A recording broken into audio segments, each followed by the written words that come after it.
I don't understand why people blaming JJ Redick for this game, bro. I don't know what y'all want him to do. All right, let's go. Let's get out of this. Oh, dang it. What's good, YouTube? What's good, YouTube?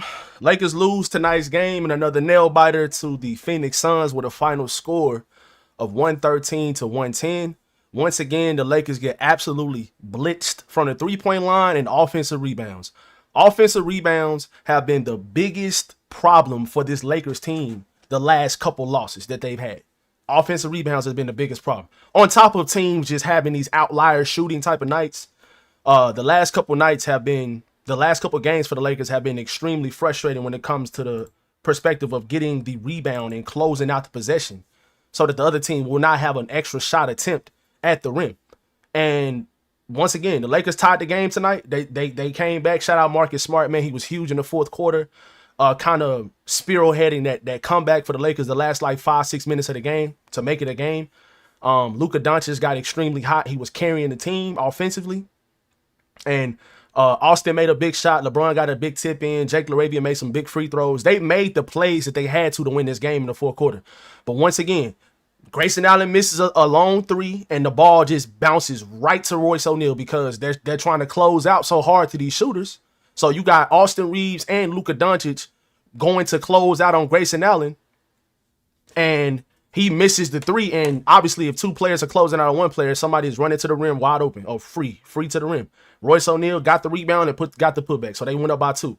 And that right there was the outlier of the game, in my opinion. Even though the Suns made 22 threes and they probably won't do that again for the rest of the season, they probably won't make another 20-point. They probably won't have another game where they make 23s in a game the rest of the season. But of course, they do that tonight against the Lakers. People say all the time, right? And obviously, the Phoenix Suns were shorthanded tonight.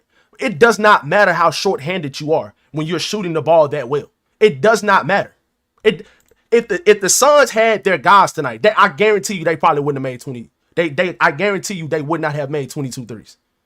If they would have had Dylan Brooks and Devin Booker tonight, they would not have made 22 threes in this game because those guys would have been taking some of those shots that those role players have made the 22 threes tonight. They would have been taking those shots. Would they have been that hot? Would the ball have been moving that much? We don't know. That's a question to be. That's something we will never know. But my point is, the Suns just had a game where they made 11 more threes than the Lakers and they only won by 3. That is crazy to me, right? Most of the time when teams make 20 plus threes, it's a blowout. And you got some of the guys coming off the bench as third stringers making threes as well, right? But Lakers lose a very frustrating game to the Phoenix Suns, 113 to 110. And this was a frustrating loss, man. It's one of those losses to where you like, bro, like, you know, the Lakers could have made plays. They could have made plays here and there, but I feel like they played well enough to win. Now, regardless, you know, the Lakers have been shorthanded a lot this season. They've been shorthanded a lot. They've had a lot of scenarios where, you know, their main guys have been out this season. But I still feel like tonight, this is a game that you were supposed to win. It's just unfortunate that once again, I don't know what it is. It's just like some of these teams just had these magnet ball shoot. For example, Peyton Pritchard. This past weekend, when the Celtics played the Lakers, like I said, during the post-game live show, he looked like if an average fan or a below average fan who does not watch basketball watched that game, they would have thought that Peyton Pritchard was the best point guard in the league. He has not played well since that game. And I don't want to hear shit about it's the defense because the Lakers defense was good against Peyton Pritchard. If Peyton Pritchard, a 6'1", 6'2" guard, most of his shots are threes, 3 feet behind the three-point line, contested threes, fadeaway jump shots. Those are tough shots. That's good defense. Those are the type of shots he was making against the Lakers. He has been taking those exact same shots against the last 2 teams they played against in the Phoenix Suns and the Denver Nuggets, and he has been missing. Right? I guarantee you this Suns team will not make 22 threes again this season. So, yes. Is this the Lakers' fault for losing this game? 100%. DeAndre Ayton was absolute dog shit tonight, regardless of him only taking 3 shots in the game. He was horrible. And DeAndre Ayton is it's become apparent at this point. He is not the Lakers' answer for the future. And we all been knowing that. This is not something that we did not know, us Lakers fans. We knew that from the start. We just needed an upgrade over Jackson Hayes. But the DeAndre Ayton we seen the first month and a half of the season, that guy is gone, bro. If that was the DA that we was going to get for the entire season, we would have been fine. He probably still wouldn't have been the long-term answer, but he would have been good enough to like where he can close out games. He's dependable. Like the game he just had against Orlando Magic, it's too up and down with him. He can have nights like tonight where he's just trash, and he has other nights like the Magic game where he's very good, right? So he was terrible tonight. Rui didn't play tonight, so that's unfortunate. But LeBron was not good when it came to shooting the ball again efficiently from the field. He was 7 of 16 from the field and only had 15 points. 0 of 3 from 3. He missed a free throw. He only had 1 turnover, so I guess that's fine. Austin Reeves wasn't aggressive enough. Austin Reeves should be having, most nights he should be having more shots than LeBron. But some of these teams, and I'm about to get into y'all questions and comments in a second. Most of these teams be so much smaller than the Lakers that LeBron has a size advantage. So they try to take advantage of him being in the post. So I understand some nights him having more shot attempts than Austin. But Austin Reeves only having 12 shot attempts, and I feel like he should have had more shot attempts. And he took that one. And that, by the way, guys, another thing before I hop into y'all's comments, this game is not on JJ Redick. That's bro, I'm gonna tell y'all who came in the game and just I almost said the F word. Who came in the game and just completely messed up the momentum of the game? Jared Vanderbilt. This might have been his worst game. This was 100% his worst game of the season. I mean, hence the reason why he only played 6 minutes tonight. I mean, he was absolutely horrible in this game. He came into the game. You are guarding. Let me show y'all the box score right quick. Right? So you're guarding this guy right here. What's his name? Jamari Bouye. Right? He is 6'2". Jared Vanderbilt is 6'9". And this dude is stuck on the three-point line. Nowhere to go with the ball. And he pump fake, and Jared Vanderbilt jumps for the pump fake and fouls him on the three-point line. The Lakers had all of the momentum. I think they was up by 9 at that point, or 8 or something like that. They had all of the momentum, and they were about to get the ball back because he was going to miss that shot. There was no way he was making that, even though they had been making some crazy shit the whole night, right? And then you foul him and get him 2 free throws. And then here it goes.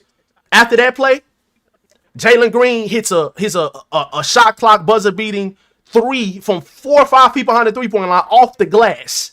And then Jared Vanderbilt throws the ball to Austin Reeves when he has a guy on him, and Luka does not have a guy on him right on the other side of him. Gets a steal, and then Royce O'Neal hits a 3. Timeout. Now they winning. Actually, you know what? I'll take that back. At that point of the game, the Suns were only up by 1 or 2 or something like that. But the Lakers had the momentum. They were coming back in the game. Right? And then that happens. And that's the reason why Jared Vanderbilt only played 6 minutes tonight. And I would have done the same thing if I was JJ. He wouldn't have seen the court the rest of the night. Because that type of play from him at this point in his career, bro, it's inexcusable. You can't do that shit. So let me go ahead and hop into y'all's comments right quick, bro. This was a very frustrating loss, chat. And this is one of those losses, bro, that's absolutely if you end up being like, let's make this a little bit smaller. Actually, let's do this.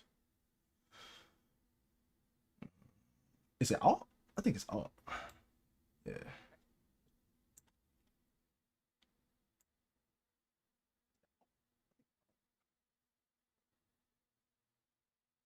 There we go. All right. What's good, though, chat? I'm about to hop into y'all comments and shit now, bro. I'm sorry. I was just heated, man. So I had to rant right quick. Aiden has become detrimental to the team. Oh, my bad. I'm reading the wrong comment. What do you think about what DeAndre Aiden said about Clint Capella?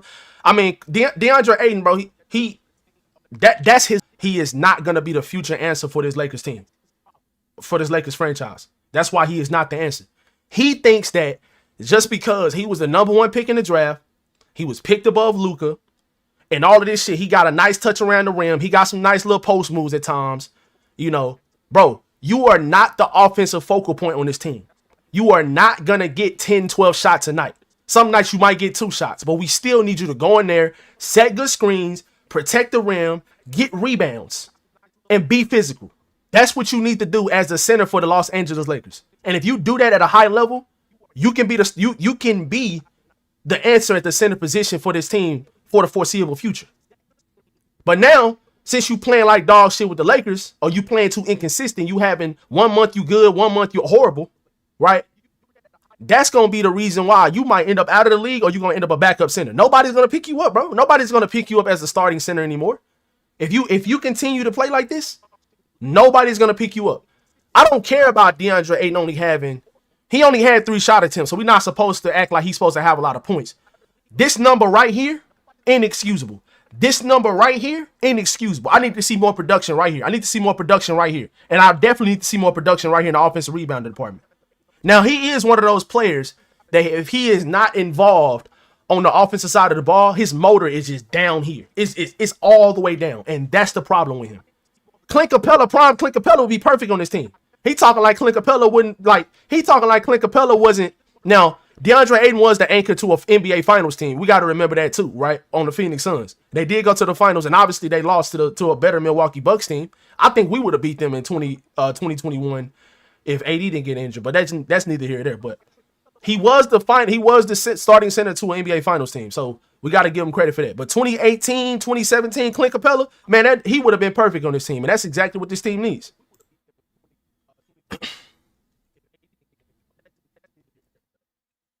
Aiden has been. Hey, as y'all coming in, chat, y'all be sure to drop a like on the stream for me, guys, so we can get more people up in here.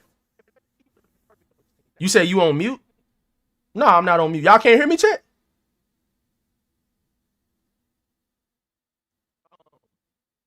Can y'all not hear me? My mic is moving. Y'all let me know if y'all can hear me, yo.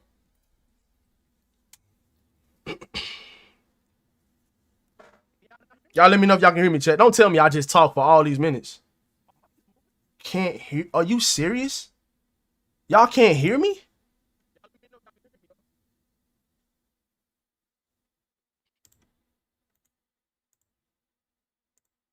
Don't tell me I just talk for all these minutes.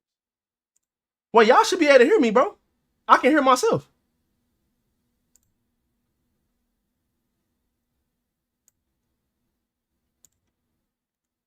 I can hear myself. How can't y'all hear me? Well, y'all should be able to hear me, bro. I can hear myself. Yeah, I can hear myself. How can't y'all hear me, chat? Oh, okay. Okay. Nice. Okay. Got punked on the boards 100%. If you talking about DeAndre Ayton 100%, bro, he definitely got punked on the boards. And that's the problem. That can't happen. He has these nights to where he looks good. Like, he looked good against the Magic. And they are a more physical team than his Suns team. That's what both teams are pretty physical. But, bro, like, chat, we absolutely have to, like, consider, bro, the Suns had 22 threes in this game, bro. That is like, even if every single shot was wide open, the odds of them hitting 22 threes in the next game is going to be slim to none. If the Suns made 14 threes in this game, we win. We win handedly. They made 22 threes and we only made 11, but they made 22 threes. And we still had a chance to tie the game. And by the way, shout out JJ Redick. Shout out JJ Redick, bro. That was a phenomenal out of the timeout play to get Austin Reeves wide open in the corner with 0.9 seconds to shoot that open three in the corner when they are guarding the three-point line. That still was such a great play call by JJ Redick. Austin just didn't knock it down, unfortunately. But I get why he had Austin take that shot, because he had just knocked down another three in the opposite corner like a minute before that. So I thought JJ Redick was fine tonight. I thought that taking the centers out the game and going completely small the last 5 minutes of the game, I thought that was a great move. It's only so much JJ can do when the players on his roster have like brain rot moments like Jared Vanderbilt did. It's only so much JJ can do, bro. It's only so much he can do. What you think about DeAndre? I already read that. These last 2 losses will be. Hold on, I gotta move this up some. I can't do that. Okay, there we go.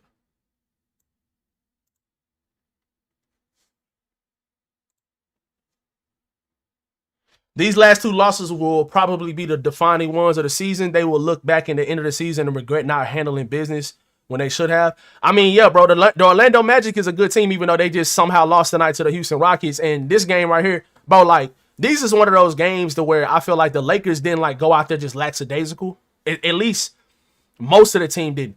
Jerry Vanderbilt, I don't know where his head was tonight. He looked like a complete bum tonight. And that he usually is one of the main guys bringing the energy and doesn't have those lapses mentally and stuff like that.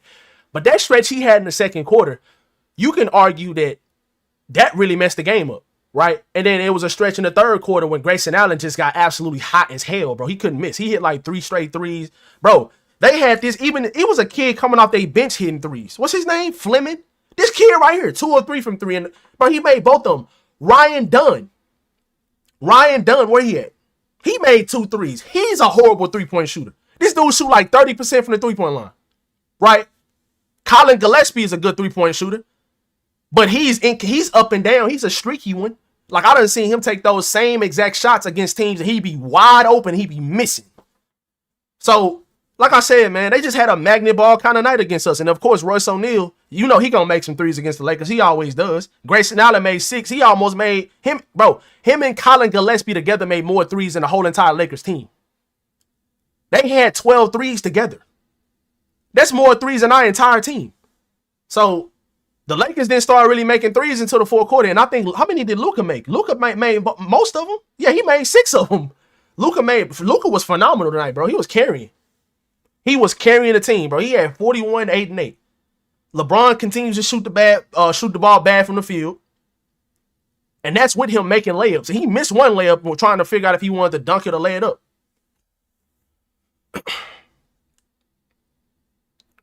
Is Vando injured? Nah, he's not injured, bro. He's not injured. It's just the simple fact of he played like trash in the first half. So JJ just sat his ass down for the rest of the game. He should have. Like, this is one of those games we needed Rui tonight. We really did need Rui. I think Rui would have helped us at times in this game, right? But they don't have Devin Booker and Dylan Brooks. Like, we can't make no excuses about no injuries. They don't have their best 2 players. So there's no excuse for us to lose this game. Even though they did make 22 threes, we still should have won this game. And that's the most frustrating part. And we had an opportunity to tie it up and make it go into overtime too. Austin just missed the shot. It was a little bit too left. Luka's defense was bad as well. Luka's defense wasn't bad, bro.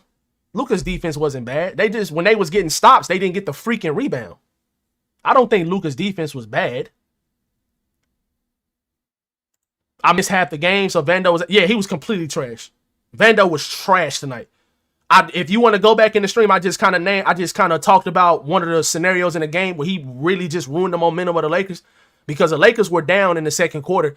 They were not making shots. I think at one point in the game, the Suns had like 8 or 9 3-pointers made, and the Lakers only had 1. So they was out shooting the Lakers in the first half, like by a lot, right? And the Lakers started coming back. They had momentum in the second quarter. It was a 1-point game. I'm sorry, it was a 2-point game. I think it was 37-35. Vanderbilt had the most brain rot moments for like 3 straight minutes, bro. 2 minutes in a row. And they literally went on, instead of being only up by 2, they went from being up 2 to up 10. Because Jerry Vanderbilt fouled a 3-point shooter when he had played perfect defense. He still fouled him. Jalen Green makes the luckiest 3-pointer of the game where like the shot clock is running down. It was a loose ball. He grabs the ball. He does all this BS and he just throw the ball up and he hits the backboard and goes in when he's 5 feet behind the 3-point line. The same thing that happened with Desmond Bain last game in the fourth quarter. And then Jerry Vanderbilt passing the ball in from out of bounds.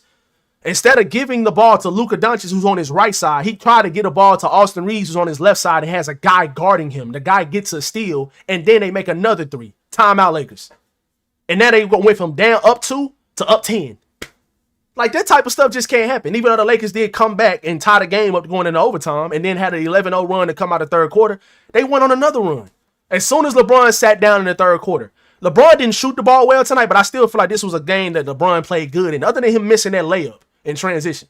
Because the ball was moving, he was playing good defense, like he was doing some good stuff, moving the ball, passing the ball, he was rebounding, except for a couple times in the first quarter where he allowed his player to get an offensive rebound.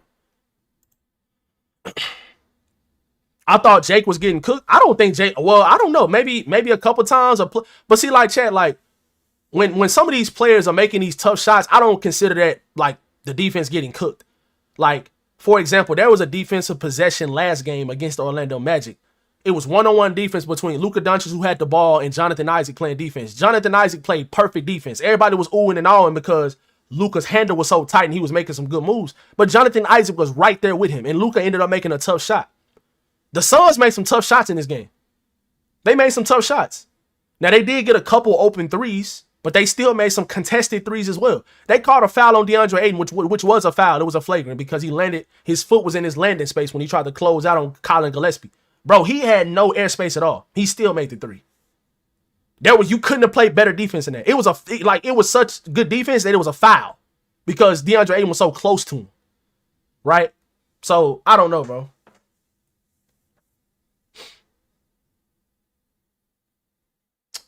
With all due respect, Rui has been inconsistent the last few games. He looked pretty pedestrian. Yeah, bro, but you still, as a role player, that's the thing about being a role player. They have good games and they have bad games. There's not a lot of consistent guys coming off the bench. That's the reason why certain guys are 6-man of the year candidates and all of this. Like, there aren't like a lot of guys coming off the bench that just come in the game and just extremely productive every single game. But the things that Rui does bring for this team, like, it can help. When it comes to the three-point shooting, and Jake was good in this game, I felt like. He had, how many, let's see what Jake did tonight. He had 11 points, 3 of 6 from the field. Now, I need him to start knocking down some threes, bro. Like, he did make 1 3 that kind of got the momentum kind of going back in the Lakers' favor in the third quarter when the Suns were kind of pulling away. He did make a 3. That was an important shot. Then he got an offensive rebound. Then he got another offensive rebound and got fouled. I'm sorry. He drove to the rim and got fouled and made those free throws. So, he did some good stuff in this game, and I felt like he was playing some pretty good defense. The Lakers just don't communicate well on switches. Sometimes they'll just like, it'll be good defenses, and then they'll have the dumbest breakdown to where you're like, both of them, like when they're supposed to switch, they'll just leave the player, the ball handler, and just both of them will go with the roll man. Like, that can't happen. You have to talk in that situation. That happens so much to our team, right? But regardless, making 22 threes is crazy, bro.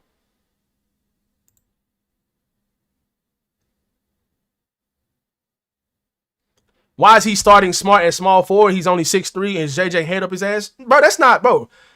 Marcus Smart is a good player, and he's a good defender. Jared Vanderbilt is not reliable when it comes to the offensive side of the ball. He can't secondary play make. He can't shoot the ball consistently. He can't get to the rim. He can't run pick and roll. It's a whole lot of stuff he cannot do. Marcus Smart was phenomenal in this game, especially in the fourth quarter. He was the one that had hard enough to where when it looked like he was slipping away, he still was playing hard. He got an and one going to the rim. He made a very, very good, a big 3 when we was down by 11 with like 5 minutes left or 6 minutes left, however long that was in the game, to kind of spear that comeback in the fourth quarter. And then Luka got hot, and then Reeves hit a shot. Then LeBron got a putback. Everybody was just making plays. JJ Redick subbed out he subbed out DeAndre. I can't remember if it was DeAndre Ayton or Jackson Hayes. He subbed out at the 6-minute mark. When LeBron came back in the game, 5-minute mark, whenever that was, he subbed out the center that was in the game. I think it was Jackson Hayes. And we just went completely small. And that lineup started working because we was able to switch on the perimeter. We were able to switch every single ball screen because that's all the Suns tried to do. They tried to switch and get mismatches and shoot threes. They try to go by you and swing the ball to shoot a 3. And that's how they ended up ultimately winning the game with Royce O'Neal making that 3. Been a fan over 45 years. Too soft in center. Too many white guys on rotation. Not enough true athletic two-way players.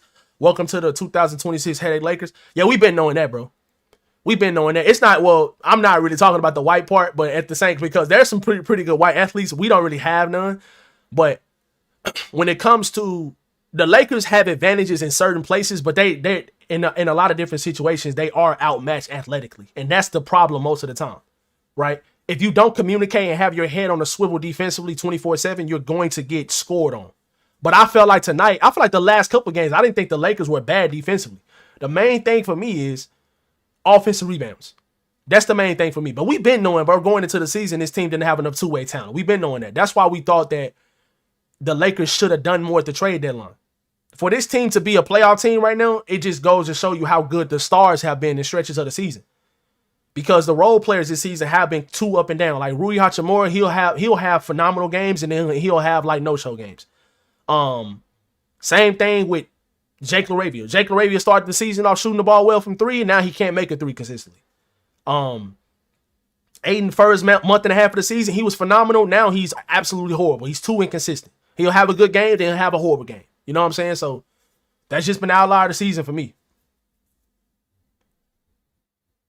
Horrible communication, and they made their threes. Exactly. They probably won't make another. They made 22 threes in this game. They won't do that again this season. I'm willing to bet they won't do that again this season. I'm willing to bet that right now. They will not make 22 more threes this season. And I know everybody going to be like, oh, the defense is bad. Bro, a lot of those shots tonight were not bad defense. Now, some of the three-pointers that the Suns made tonight were off offensive rebounds and off of, like, transition. So sometimes you can't do anything about that. But at the same time, those same shots, these teams get those shots every single game. And you're trying to tell me all of a sudden when they play the Lakers, they just making 22 threes? Like I just made the point about Peyton Pritchard at the beginning of the stream. Like, Peyton Pritchard was amazing in that game this past weekend against the Lakers.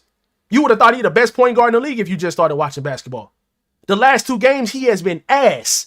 And he was taking the same exact shots he was taking against the Lakers the last two games against the Suns and against the Denver Nuggets the other night. The Denver Nuggets game, he looked like a fucking bum.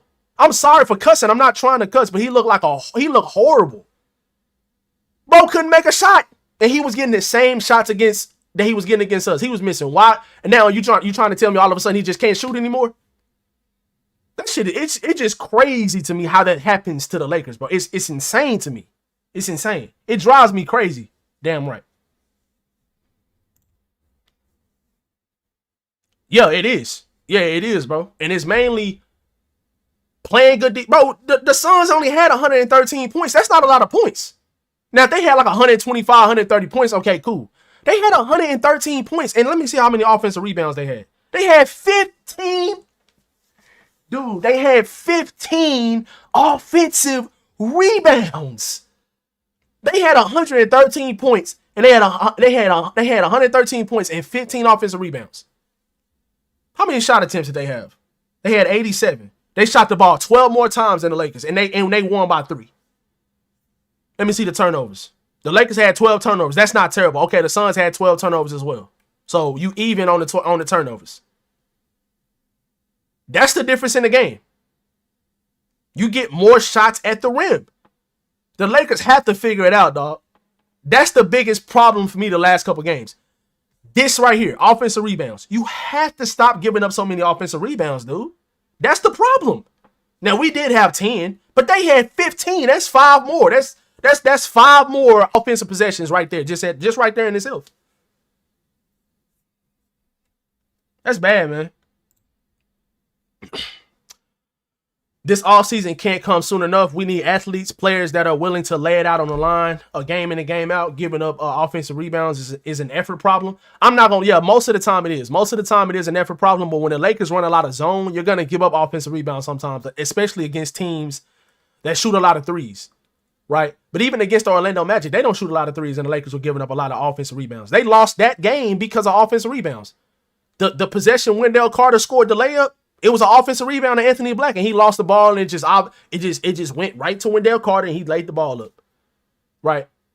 So they are clearly punting this year. The Hoosier style basketball is not working. You relying on plays while trying to fool yourself, knowing damn well you don't have enough athletes. I mean, I wouldn't say they're punting the season, because at one point this team was a top 4 seed in the Western Conference, and right now they're still a playoff team. I wouldn't say they're punting the season. Like, I know we upset right now, chat, but we gotta, like, at the same time, this team is not a championship contender. They're not. The roster is not. The only way this team is going to make a deep playoff run is if the stars just start playing absolutely to their ceiling or above, and you got the role players making timely shots and getting timely stops. That's the only way this team is going to be able to do that. Are they capable of doing that? Yes, because I seen the Indiana Pacers do the same thing last year. Nobody thought the Indiana Pacers were going to make a finals run last season. But they started playing good basketball at the right time of the season. They rolled that hot streak all the way to almost winning the NBA Finals, 1 game away from winning the finals. So, is this roster good enough to win the finals? On paper? Hell no. But at the same time, we got to also understand, like, we can't just give up, bro. Now, Knock on wood. I got a wooden desk. Knock on wood. Now, if one of our stars get hurt and they're out for like the rest of the year, some crazy shit like that, or out for like weeks, then okay, I'd understand where y'all coming from. But I'm not punting no season when I already feel like this Lakers team is going to be better suited for the playoffs anyways, because you're going to be getting rest. And I feel like they play better when I think they'll play better in a 7-game series, knowing the other team's tendencies, all of these things. I don't think that this team and this roster is suited for regular season basketball opposed to playoff basketball. Now, I could be wrong. But there's a lot of teams that they just play better in the playoffs. And I think that this Lakers team can be one of those teams. So punting on the season, I've been seeing a lot of people say that. I could not disagree more. That's just complete bullshit. I'm not punting on the season where you have prime Luka Doncic. You have another starter averages 25 points a game in Austin Reeves, who's probably going down the last couple of games. He hasn't even dropped 20. And then you have LeBron James as well. I'm not punting the season when you have that type of star talent, right? But at the same time, you just got to get into the playoff. Like I said in my last stream before it just cut off, and I'm about to hop into another question, right? What if you get into the playoffs and every single team you play against, one of their main star players gets injured? What if that happens? It could. That could happen. Now, is that likely to happen? No, of course not.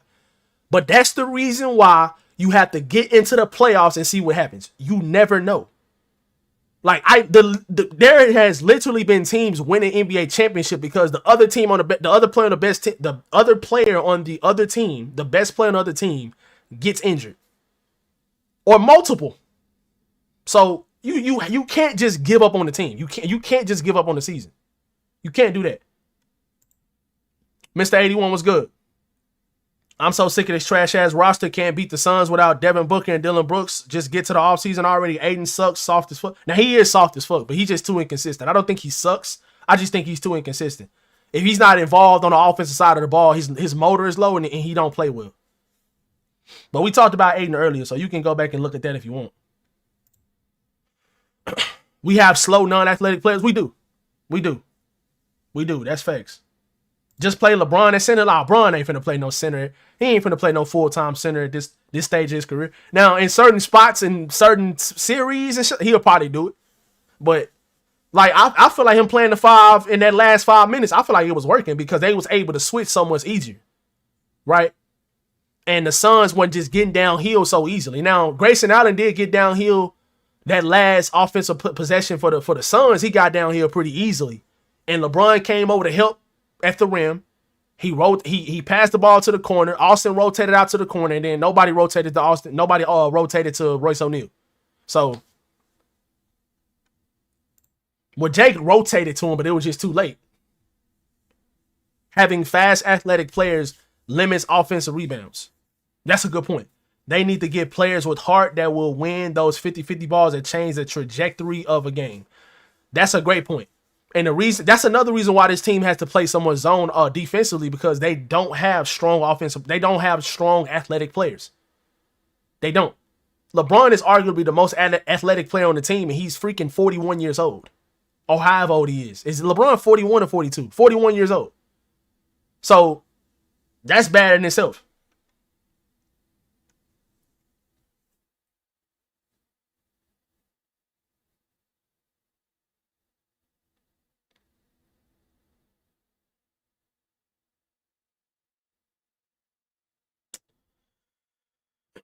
I was just checking to see if we got anything from the post game. We ain't got none right now. We have a lot of badly timed turnovers that kill our momentum. Yeah, because like I was saying earlier with the Jared Vanderbilt brain rot that happened in the second quarter, I don't know what the hell happened to Vanderbilt in this game, bro. Man, he was bad. That 6 minutes he played, he was horrible, bro. He didn't do nothing good in that 6 minutes. He grabbed 1 rebound. But it's just the bad things he did. They were so bad and so mistimely, bro. And it just, those type of plays are hard to cover from. Let's move this over some more. There we go. They are not committed to Bron, Luke, and AR. That's why I say punting there is no denying that. His team lacks a true starting small forward. I called out Rui and Vando 2 years ago. I would tank for the lottery. It's too late to do that. You're not finna do that. It's too late to tank for the lottery. It's too late to do that. The Lakers are 10 games above 500, bro. They are 34-24. You go into the playoffs, you try to get into the playoffs to see what you can do, and that's pretty much it. I mean, you really don't have any other options other than that. And I disagree. I'm not tanking the season. But when it comes to having a true small forward, they don't have one. They do not have a true small forward. And that's why they should have tried to trade for Andrew Wiggins or some type of caliber player like that. They should have tried to trade for a guy like that, because that's really what they're missing. A true 3-and-D caliber wing. And that's why all of the videos I made around the trade deadline was targeting those type of players. Because even though Rui is a good three-point shooter, he's not a good defender. He's not quick enough around screens. He's not mobile enough to guard those quicker players. Now, he can guard. Rui is really a power forward.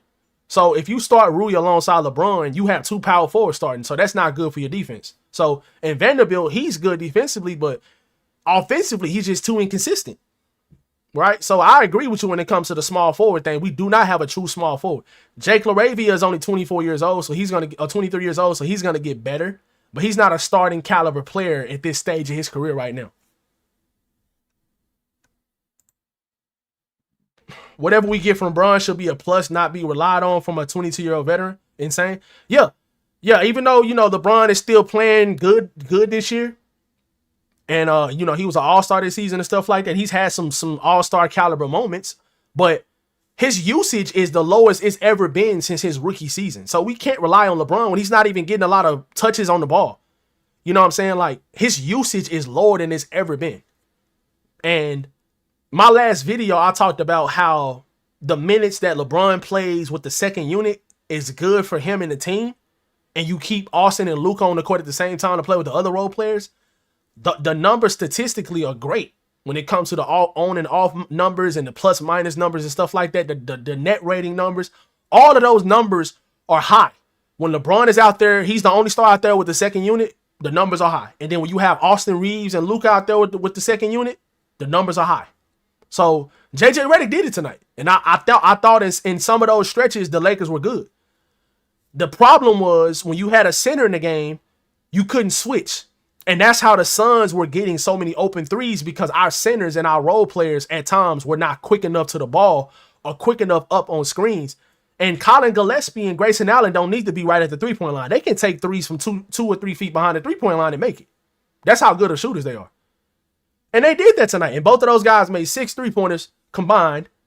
12 3-pointers combined. And they had more threes made than your entire team. Just 2 players from the Suns had more threes made than the entire Lakers team. Then on top of that, you allow offensive rebounds and they make 22 threes altogether. So, my boy Polo, what's good with you, bro? What's good with you, bro? How you doing? Plus, he's 41. They gotta try to keep him fresh. Exactly. And that's another reason why I think that if you just get into the playoffs, you can have a shot in a lot of different series, because you're not most likely. Well, you're not. If you get into the playoffs as a 6 seed or higher, you're not going to play against the Spurs or the Thunder in the first round. You're going to end up playing against the Nuggets, the Rockets, or the Timberwolves. The best team out of those teams, if you ask me, is the Nuggets, obviously. And right now, the Rockets are the 3rd seed. So if the playoffs were to start right now, I think you would be playing against the Rockets in the first round. Let me see. If the playoffs were to start right now, the Lakers will be playing against the Rockets. Yeah. I don't fear the Rockets at all. I don't think that the Lakers are going to finish the 6th seed. For some reason, I don't think they are. I think hopefully they can finish top 4. Right? That's what I'm hoping for. Obviously, the main goal is to stay in the freaking playoffs and not fall to the play-in. That's the main goal. You play against Golden State on Saturday, and Golden State is not going to have Steph. That's another game that you have. Hopefully, they don't make 33s like the Suns did tonight. That's what you really got to hope for. Maybe should have played Maxey more. He a better mobile defender than DA and Jackson Hayes.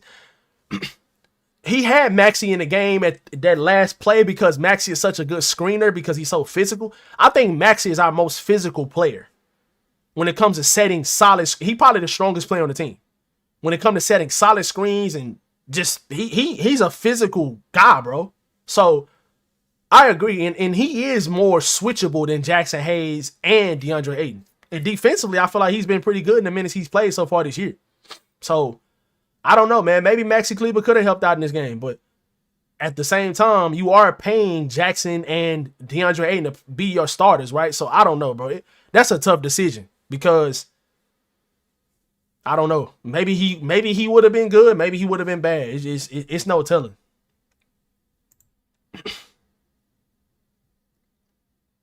The Lakers are trending playing team. Well, let's look at their schedule coming up. Now, the Suns obviously were depleted tonight, but they still are a good team even without their stars. Now, let me go back. Let me go back to the Lakers right quick. Let's look at the Lakers schedule right quick because their schedule coming up is pretty favorable. Especially if they could have won tonight. If they would have won the last two games, man, the Lakers could have possibly went on a win streak, bro. I don't think the Lakers are going to fall into the play-in. You play against Golden State on Saturday, who won't have Steph.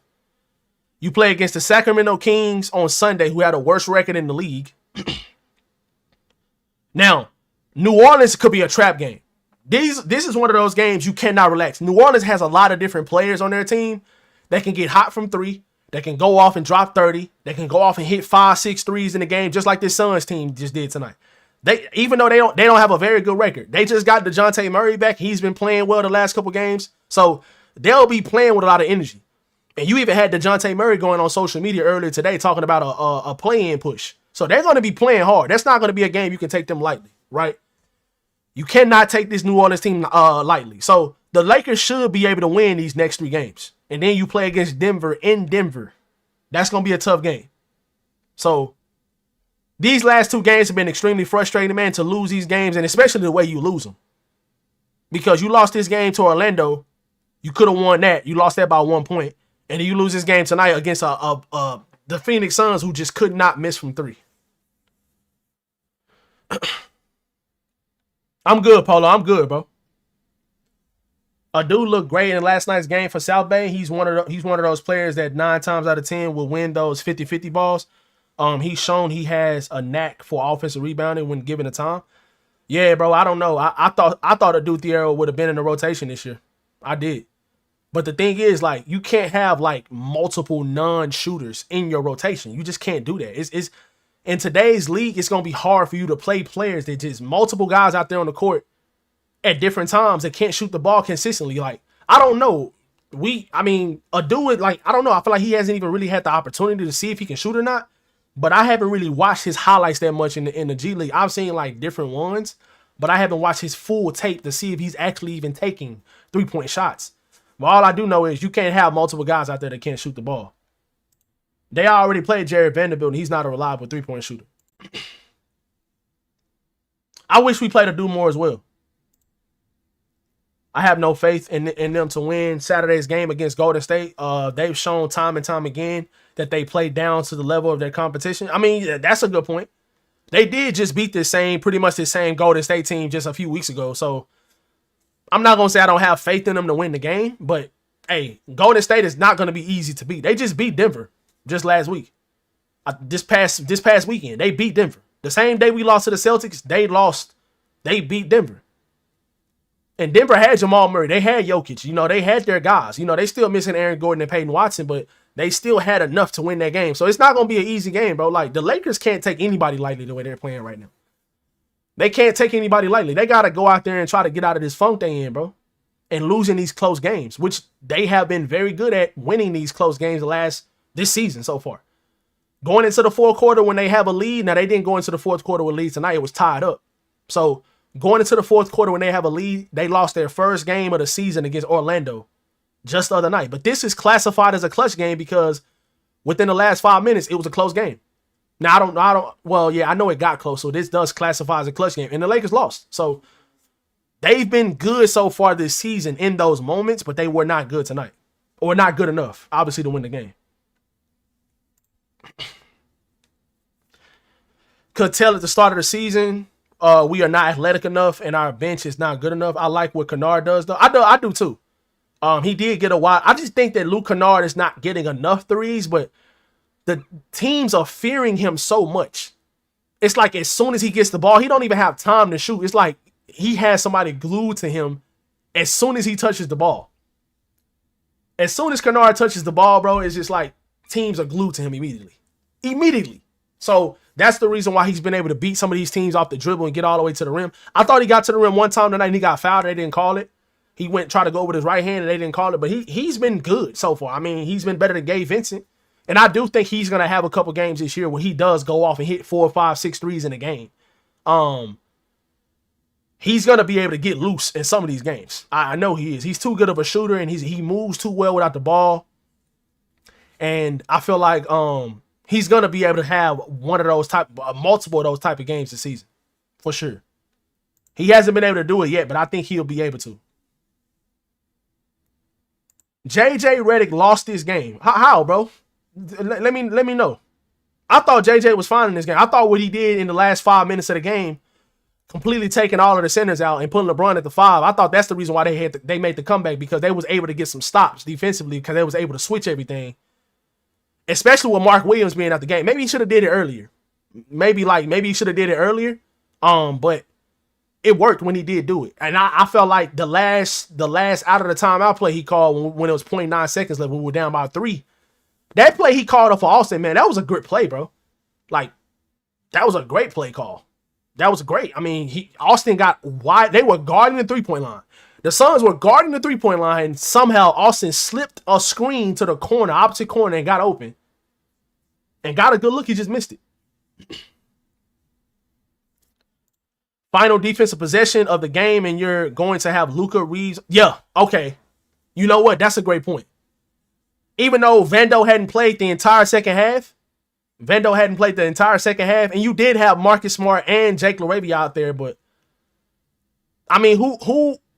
Let me read the rest of your comment. Luka and Reeves on the court to get a stop while Vando is riding on the bench. Terrible coach. But see, bro, like, I can't say that's terrible coaching. I don't know if you've seen Vando stay in the first half. I would have benched his ass the rest of the game too. Like, Vando did not deserve to come back to the game as bad as he played in that second quarter. He didn't play it all in the first quarter, and he came in the second quarter. He just had like the biggest brain rot session of the season for a Lakers player. He fouls a 3-point shooter when he can't go anywhere. He can't go anywhere but shoot the ball. All you have to do, you're 6'9", and the Bouye guy is 6'2" at tallest, and you jump on his 3-point shot, and you foul him, send him to the free throw line. When it's a 2-point game at that point, the Lakers were already making a comeback. They had all of the momentum. If you get a stop right there, he missed that shot, you get the rebound, you got all of the momentum. You already have it. I think the Lakers are on like a 6-0 run or something like that, the 7-0 run, to come back and get close like that. And Jared Vanderbilt fouls a 3-point shooter. They get 2 points out of that because he got 2 or 3 from the free throw line. And then the next possession, they get a stop. They get an offensive rebound. Jalen Green makes the luckiest 3 of the game. He shoots a 3 5 feet behind the 3-point line, banks it in. Just absolute luck, right? And then after that possession, taking the ball out of bounds, Jared Vanderbilt just throws the ball to Austin Reeves when Luka is wide open on his right. Inbound the ball to the best player on the court, dummy. What are you doing throwing the ball to Austin Reeves, bro? He got a player on him. They get a steal, and then Royce O'Neal hits a 3. 10-point game, timeout Lakers. And that's all. I'm not going to say it's all on Vanderbilt, but most of that is on Vanderbilt. 5 of those points came from Vanderbilt brain rot mistakes. They get 5 points from brain rot mistakes and make a lucky 3 in that stretch. And the Suns go up by 10 in that stretch. Now, the Lakers did come back and tie the game up. But if those possessions don't happen when the Suns are already hot from 3, you can't do that. You can't. So I understand why he didn't play he didn't play Vanderbilt for the rest of the game. Vanderbilt was an idiot in the first half. He didn't deserve to play for the rest of the game. I remember when he was doing it, I was like, JJ, take him out the game and do not put him back in the game no more. So I can't really blame him for that. It's one possession. Even great superstars get benched at the end for defensive possessions. Curry gets subbed out for defensive. Yeah, I get that. But Vanderbilt, You have to get put in the doghouse for playing as bad as he did. And then his demeanor when he threw the ball into Austin Reeves, he was trying to blame Austin for the turnover. So it's like, bro, like, nah, go sit your ass down and don't play the rest of the game. I get it. I get why JJ didn't bring him back in the game. I get it. Now, would I have had Luka and Reeves in that possession? No, I probably wouldn't. I probably would have put Jackson Hayes back in there too. But that starting five, or that five that was on the court, they had a lot of momentum. So I really can't blame JJ. They were getting stops. That's the reason why they got back into that game. So maybe he was just trying to ride the lineup that was hot. So at that point in the game, I can't really blame him because Vando was so ass in the first half. And then on top of that lineup did have a lot of momentum and they were playing well on both sides of the ball besides giving up offensive rebounds.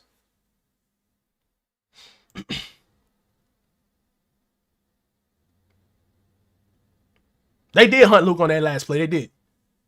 And Grayson Allen did go right by him. But bro, like, ultimately though, the Lakers did not play bad defensively this game. The Suns just made 22 freaking three-pointers, bro. And they also had 15 offensive rebounds, which was the biggest problem for me because there were different possessions where the Lakers got stops and they gave up an offensive rebound. And most of those offensive rebounds ended up being threes. And those are the biggest backbreakers in the game. When you give up an offensive rebound and it's a three, you might as well just like, those are like demoralizing shots or possessions. So yeah, bro, you are right. That was a very bad defensive possession, especially by Luka.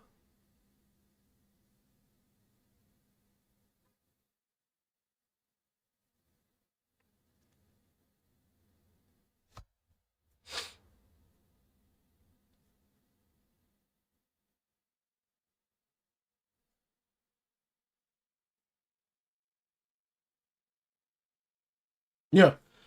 So let's go to this Austin Reeves. Let's look at this post-game quote from Austin Reeves right quick. Because I completely agree. Couldn't agree more. Where is it? This right here. Austin Reeves on how the Lakers can get out of this funk. Control the controllables. There's a handful of plays tonight that I feel like if we were better, it could swing a game. Every possession matters. I think he's mainly talking about those that Jared Vanderbilt possession, those couple possessions he had in the second quarter, bro. If the Suns don't go up by 10 and get all of that momentum and the Lakers have to use all that energy to come back and tie the game up before halftime, it could be a completely different game. Now, granted, they did tie the game up at halftime and then come out on an 11-0 run at the beginning of the third quarter. And as soon as LeBron went to the bench in the third quarter, the offense just started being bad. Luka started taking bad contested shots, even though he was good this game. Austin turned the ball over a couple times. And Grayson Allen got hot. Grayson Allen got extremely hot. I mean, it's a 2-on-1. And instead of passing the ball and trying to get a layup, Grayson Allen takes transition threes, pull-up threes, by the way, and makes 2 in a row. That is crazy to me, bro. It's crazy. Absolutely wild. Use someone else then. Doesn't have to be Vando, but get a defensive player to win the game. They allowed an offensive rebound that helped the Suns go up by 2 before LeBron tied it. Exactly. They collapsed. Exactly. But what other player is supposed to get in the game in that situation that could help you? If Vanderbilt can't help you, what other player could have gotten the game in that situation? Marcus Smart and Jake LaRavia, who are probably your other 2 best defenders, they are literally in the game at that point, right? So let's see. Who else could have gotten the game? Because I don't know. I mean, Luke Kennard, I mean, he was decent defensively. I mean, Kobe Buffkin, maybe? You're not going to play Dalton Connect. Jackson Hayes and DeAndre Ayton were getting cooked all night on no screen and rolls. They could not get the switches down. So I don't know who else you would have played in that situation, bro. I don't know. Bronny and Adu are with the South Bay Lakers right now. So I don't know who else you could have played in that situation if you wasn't going to play Jared Vanderbilt. You wasn't finna go back to Jackson Hayes. You just subbed him out. So I don't know. I hear what you're saying. I do understand what you're saying. I wouldn't have had Luka in that situation. I wouldn't have. Like, it's just like you said, even Steph Curry gets subbed out when the Golden State Warriors need stops.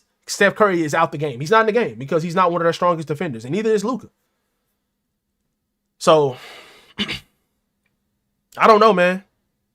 Maybe he could have went back to Vanderbilt. I don't know. But Vando was so ass in that first half. I understand why he kept his ass on the bench. He pissed me off. He pissed me off in that. Because when he had those couple just absolute brain rot moments in the first half, bro, I was so heated. You're 100% right about offensive rebounds, especially if you play 23.5 seconds of great defense and then you give up a 3 absolute backbreakers. Exactly, bro. Exactly. And ultimately, you know, when you give up 15 offensive rebounds, the Lakers gave up 15 offensive rebounds. The Suns hit multiple threes out of that. Like, bro, 16 three-point attempts from Grayson Allen. He hit 6. 11 three-point attempts from Colin Gillespie. He hit 6. So that's more threes than the whole entire team. Kennard was playing good defense. Bro, Hayes had been getting cooked all game, though. That's the reason why JJ had to go small, because Hayes and Aiden were not doing well in the screen and rolls. They were not playing well enough. They were getting cooked the entire time. They were not communicating well. They were not being up enough. And then when they do get up enough, they was getting blown by. So that's the reason why ultimately JJ had to go smaller, because Aiden and Hayes were not doing well in those situations. They weren't. And that's the reason why he had to go smaller.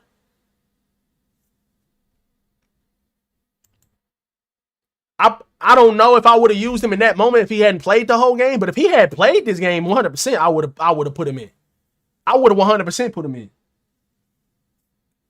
I would have 100% put him in the game. 100%. But Kennard was playing good defense in this game. I don't know, but I feel like Kennard should play more, bro. I feel like Kennard should play more minutes. I think he needs to start playing like 25 minutes. I really do. Like, I think Luke Kennard needs, like most nights, I think he should get 25 minutes. Like tonight, I feel like it was a night. Well, maybe if he would have been making more threes, but he got to start taking them too. But the other teams that we've been playing against, bro, they got the scouting report on Luke Kennard. They are not leaving him open. Nobody is leaving him in transition. Nobody is leaving him on screens and stuff like that. They are absolutely staying connected to this man. He is not getting any clean looks. Now, he did get one clean look tonight, but he missed it in the corner. So, but I do think he's gonna have a couple great games that should help the Lakers win a game.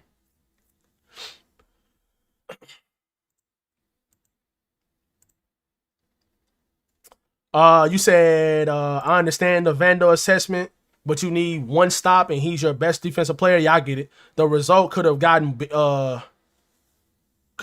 worse than O'Neal making a wide open 3. Yeah, I agree. I agree, bro. I do see where you're coming from. And I would like to see JJ Redick's, what he has to say about that. But I see where you're coming from, and I agree.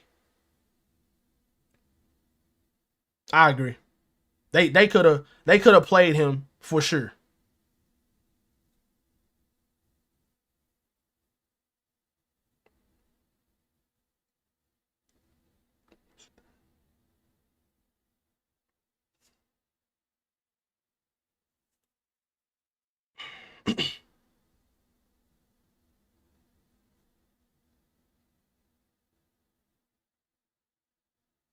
Bro. All right. But yeah. We got another one on Sunday. I mean, we got another one on Saturday. I think we play a back-to-back. I think we play against Golden State and then Sacramento back-to-back games, I think. We got to win both of those games, bro.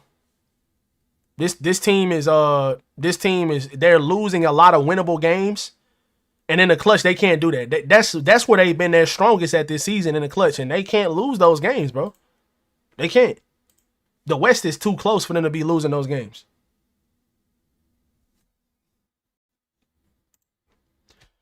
The other players have to take advantage of Kennard's gravity.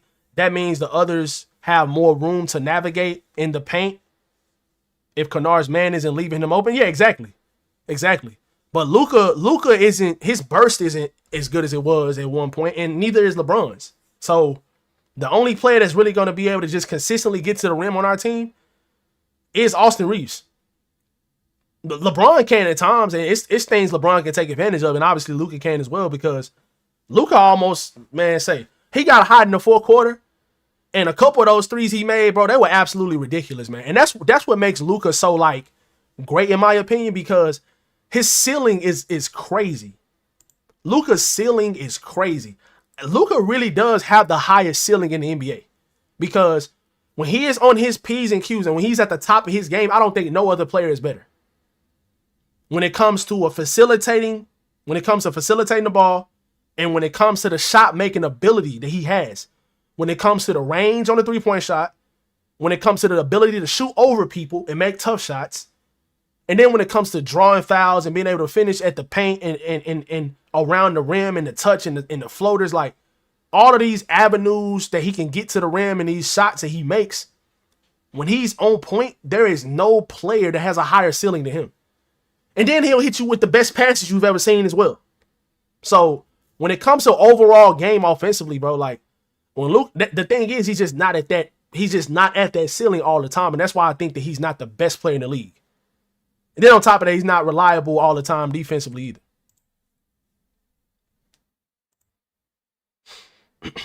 100%. Reeves has to play better. And I'm expecting Austin to play much better on Saturday against a team like Golden State that does not have a lot of, well, they do have good physical defenders. Like Gary Payton is annoying. Guy Santos is a good defender. Moses Moody is a good defender. Like they have DeAnthony Melton. They have some guys that can defend the ball. Right? So, but I still think without them having a true rim protector, that Austin Reeves should be able to play well in that game. Right? I don't think Reeves played in that last Golden State game. Did he play, Chet? I know LeBron no. Or did Reeves play in? No, I think Reeves is on a minutes restriction. Yeah, I think he was on a minutes restriction. Pretty sure. I think Luka was out though. Yeah, Luka was out and Reeves was on a minutes restriction.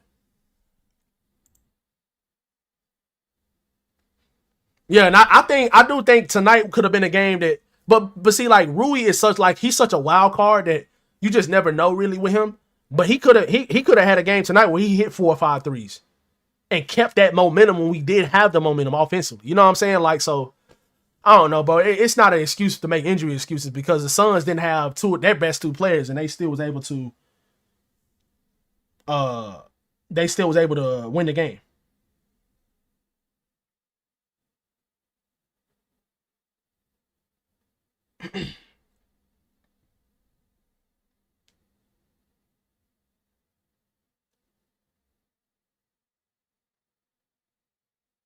I ain't gonna lie, bro. Let's look at this right quick, chat. This last defensive possession. Let's look at this right quick, because here you go right here. I low key. What? Okay.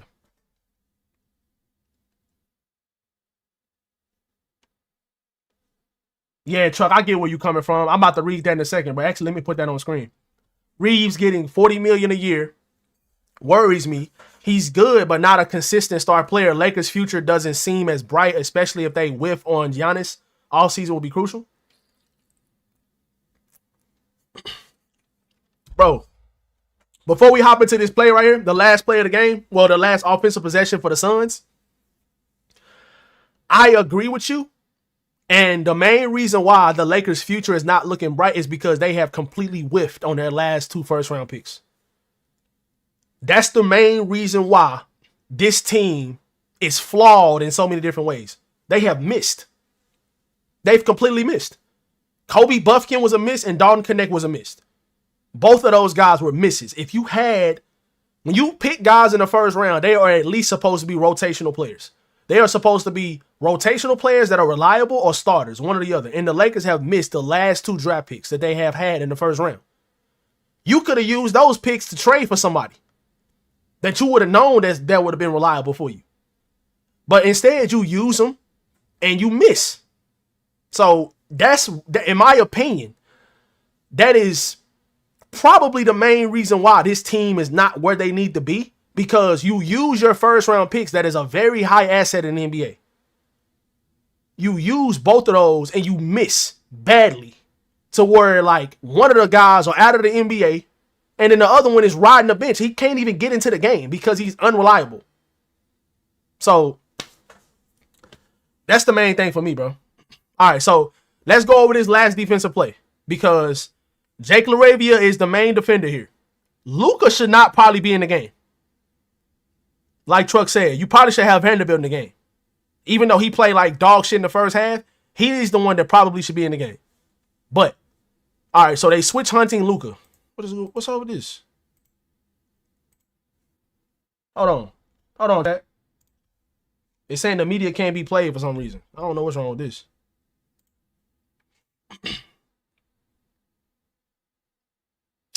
I guess it got deleted.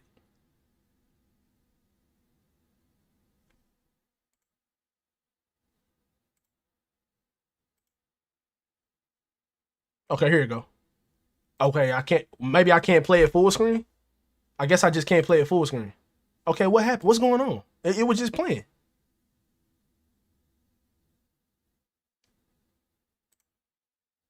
Dude.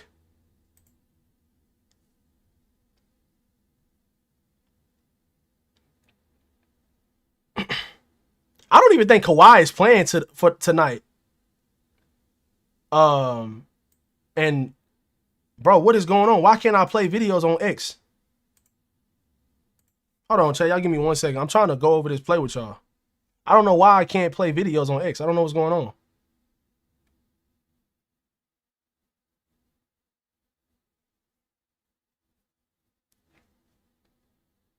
Damn. Hey, Chad, look at this. Clint Capella, he bounced back at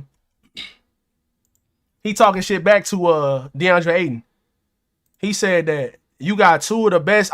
Yeah, that's actually him. He said you got two of the best floor generals in the game. My dog, lock in.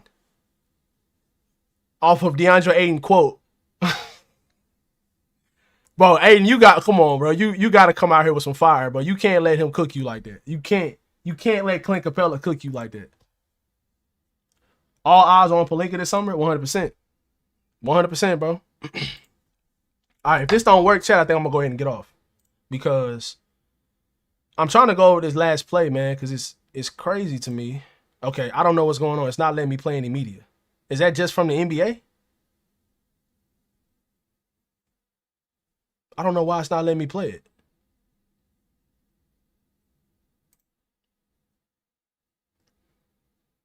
Wait, did Grayson Allen travel? I don't know why it's not letting me. Damn, it looked like Grayson Allen's foot came down before he threw that ball.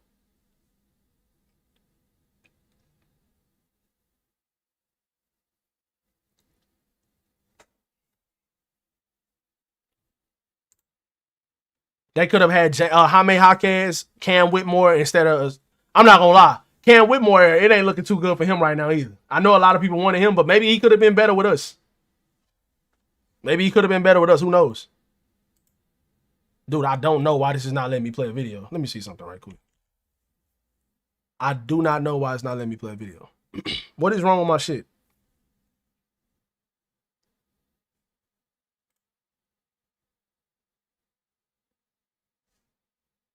I guess I'll exit out and try to go back in. I don't know why it's not letting me play videos. I'm trying to go over this last play. If it don't work this time, Chat, I'm going to just go ahead and hop off. What you said about the draft is so true. Bro, that's what I'm saying, dog. That's the main reason why our team is behind. Is because they have not capitalized on the NBA draft the last couple of times they had a first round pick. They haven't capitalized. And when you look at some of the other top teams in the league, the Thunder, they've been built pretty much on the draft. You know, Shea, he got traded, but that's their best player. But all of their main rotational players, Chet Holmgren, J-Dub, Cason Wallace, most of those guys have been drafted. When you look at the Spurs, Stephon Castle, Dylan Harper, Devin Vassell, Keldon Johnson, all of these guys, they're Wemby, obviously. They have built their team on the draft. Same thing with the Rockets. The Rockets have built their team on the draft, pretty much. Jabari Smith was drafted. Amen Thompson was drafted. Now, obviously, KD was traded for, but Reed Shepherd was drafted. Like, they're Tyree Eason. They were not missing in the draft. Right? They weren't missing. Cade Cunningham, Jalen Duren, Asar Thompson. You know what I'm saying? Like, their guys, their main guys, drafted. You know what I'm saying? So some of the top teams in the league have built their teams on the draft. When they get a first round pick, they hit. They do not miss. You can't go after guys that have, just because Kobe was their favorite player growing up and they have a Kobe mentality, quote unquote. God rest his soul. I'm not trying to talk about Kobe. But just because a person has a Kobe mentality, that don't mean they're going to be good in the NBA. Now you drafted a Kobe guy or a guy that liked Kobe growing up. Now he at the league. You use a first round pick that on a dude that is out of the NBA within 3 years because he is so bad. Rob Pelinka should have been fired, bro. Just off missing on those alone. All right. Okay, maybe it's only from the NBA media. I can play other videos.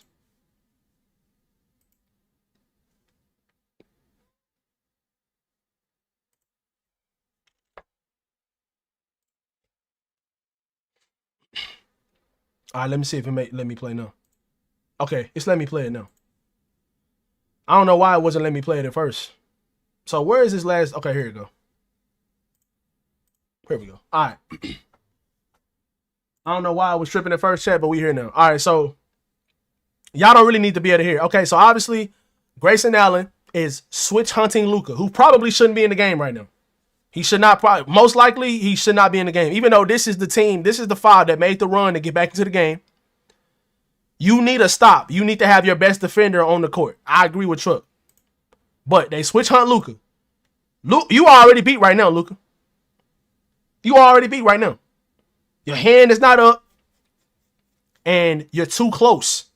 You already beat. He gets downhill. Jake LaRavia. Okay. They have all 3-point shooters in the game as well. So he's here. Hey, look, hold on. I'm almost done with my stream. Give me like 10 minutes. I'm gonna call you right back. All right. All right, so right here, LeBron comes over to help. I don't think LeBron should have done that. I think LeBron probably should have just stayed with his man. Because Grayson is already starting off like far from the rim already. And Jake is down there as well. But LeBron is playing center, so I guess he feel like he needs to help off a little bit. So that's what ultimately, I'm not going to lie, bro. That's a good pass by Grayson. Because this is good defense, dog.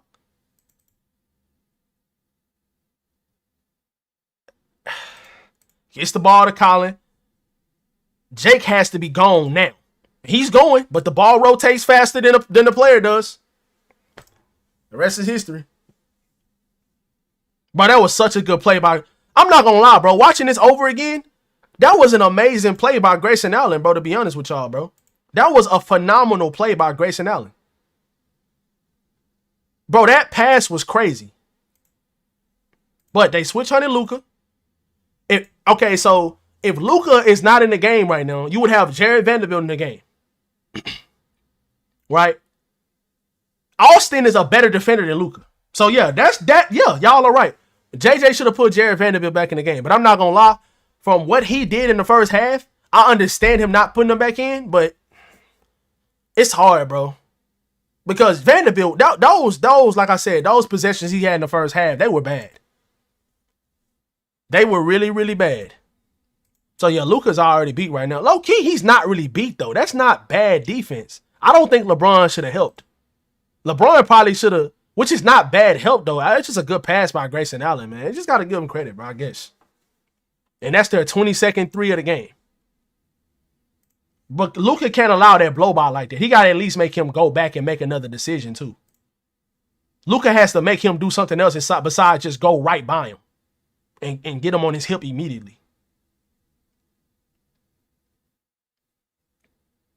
Of course, Royce O'Neal makes that too, bro. This man don't miss against the Lakers. It feel like every time we play against the Suns, okay, Reeves helped over, which he's supposed to. He rotated down to the corner. Because if it's Colin Gillespie shooting that, you in trouble as well. Who else is that in the game?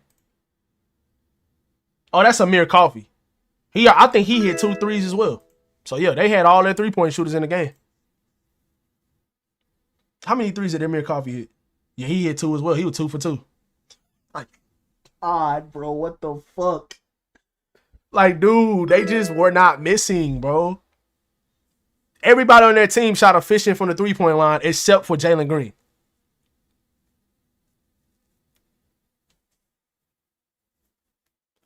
Please play LeBron off the bench, brother. That's not going to happen. That's not going to happen. LeBron and Austin Reeves are not coming off the bench. Y'all got to let that go. Y'all have to let that go. What y'all need to start having a conversation for is how JJ can mix and match these lineups with LeBron on the court and when Luka and Austin are on the court when they go to the bench. That's the only thing we can ask for. I don't see this starting five changing. The starting five is not going to change. This team is not. We don't have enough depth for that. We don't have enough. And then if you sit LeBron down, who you going to start? Who going to start if you sit LeBron down, bro? Who? Jerry Vanderbilt? If that's the case, you should start Vando over Marcus Smart. So the starting five is not the problem. The starting five is not the problem. It's the inconsistencies of the role players that is the problem with this team. And you obviously, for the players you have now, right? You already have defensive efficiencies and athletic deficiencies on the team from the start of the season. We've been knowing that. This team lacks athleticism. Quickness and speed, they lack that. And they lack rim protection too. So that's already going to put you at a disadvantage against most teams. So that's why you have to execute. You have to get the defensive rebound when you do get a stop. The Lakers allow 15 offensive rebounds tonight. The Suns had an outlier hot shooting night, 22 threes. They probably won't do that for the rest of the season. So I don't know, bro. Rui should not start, bro. Rui should not start. You trying to tell me Rui Hachimura should start over LeBron? That doesn't make any sense at all. Like, even at the age of 41, LeBron is a better defender than Rui. LeBron is the better player than Rui. And he's a better defender than Rui too, even at 41. LeBron is not getting switch hunted. LeBron is not getting blown by. He might give up an offensive rebound, which is annoying. Okay, that's fine. Or he might give up a backdoor cut every once in a while because he's not paying attention to the ball and man at the same time. But when it comes to on-ball defense and when it comes to rotations and closeouts and stuff like that, and when it comes to having good hands and getting steals, LeBron is still a better defender than Rui. Bron will be in a different uniform next season. We'll see. We don't. That's not the problem right now. We don't care about that. That's not the problem right now. Y'all talking about shit that don't matter. That don't matter right now. That does not matter at all. No, he is not. LeBron is not covering scores. That's not what I said. That's not what I said. When LeBron does get switched on to players that can score the ball, they don't efficiently score the ball on him. They don't blow by him and get advantages. That's the point. They don't switch hunt him like they did Luke on the last possession. LeBron does not get switch hunted because he is a good on-ball defender. That's the truth. So you're not LeBron is the second worst defender? Where? On our team? Brother, we have DeAndre Ayton and we have Luka Doncic in the starting five. Or even LeBron is a better defender than Luka and Austin. So that's wrong too. You wrong about that as well. You just a LeBron hater, bro. Most of y'all LeBron haters got a mental illness that y'all see past like the actual truth of the game. You have no bias. You just completely biased. You have no unbiased when it comes to actually watching the game. LeBron is the best, the most athletic player we have on our team, even at 41. And still right now, he's still a good on-ball defender that does not get blown by, that gets his hands on the ball a lot. Chase down, block, steal. Even at this age, he had one last game on Anthony Black. Now, is LeBron the defender he once was? Of course not. And that's the reason why he doesn't go out there and just take the other team's best player from the start of the game and stuff like that. But at the same time, you do not see LeBron getting hunted on defense, and that will be a problem in itself. If LeBron was getting hunted over and over again in pick and rolls because teams were trying to get him in front of them so they can go by him and score, that will be a problem. That does not happen. It never has happened, and it still doesn't happen. Check what stats? What stats are you talking about?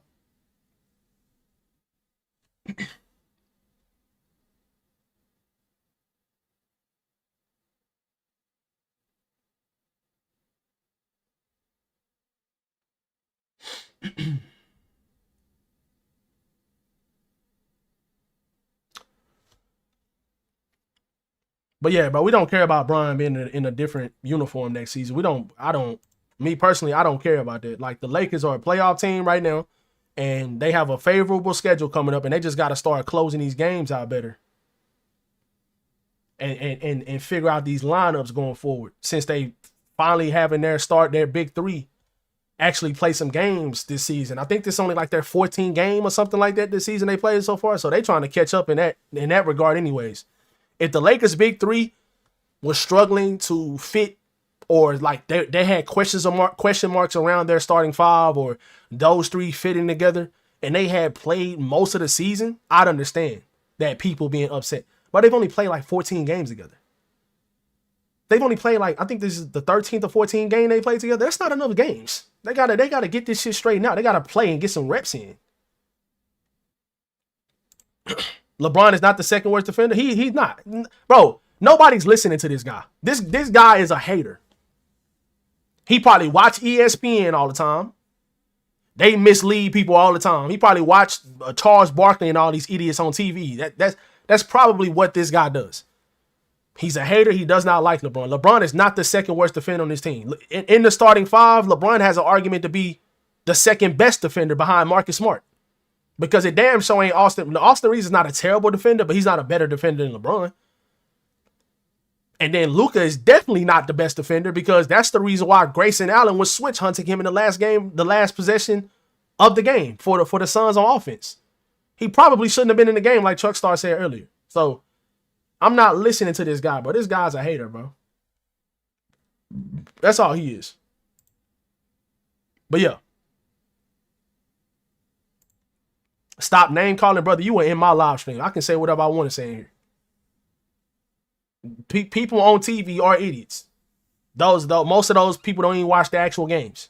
They're idiots. Can someone fact check? I mean, I know enough facts, bro. There's nothing you can tell me I already know. I do enough stat checking in my free time before I make videos and when I do research on this team all the time. Like LeBron, when you look at the overall talent on this team defensively, now if Jake LaRavia was in the starting lineup, I probably would want him on starting on certain player. But like I said, with the starting lineup we have right now of Luka, Austin, LeBron, Smart, and Ayton, LeBron is the second best defender behind Marcus Smart in the starting lineup. Who is a better defender than LeBron in the starting lineup other than Marcus Smart? You trying to tell me Luka and Austin Reeves are? No. And Ayton is a center, but he's still not a good defender even for his position. So, and if he was, we would be in a lot better position. But all right, chat. I think that's it for tonight. How long we been live for? About an hour and a half.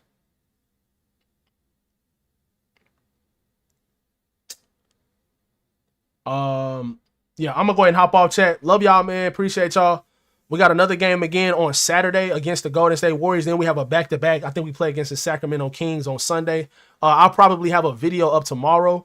I don't even know what I'm gonna talk about. I'll probably talk about some stuff in reviewing this game that we had tonight and losing tonight, man, which was very, very bad.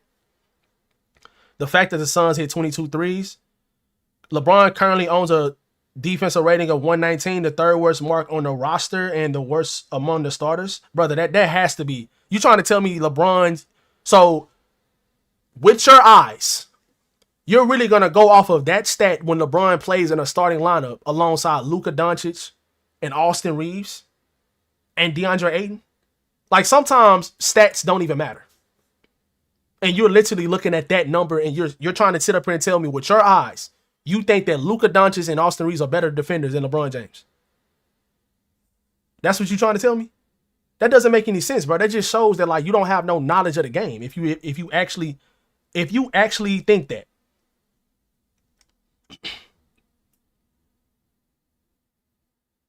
But yeah, I'm gonna hop off, chat. I'm not listening to none of that. I'm gonna hop off, chat. I will catch you guys. I have a video up tomorrow, and I'll be live again on Sunday after the Lakers game against the Golden State Warriors. So love y'all, man. Y'all have a great night, chat. And yeah, man, hopefully we can turn this around, chat. It's not looking too good right now. But I will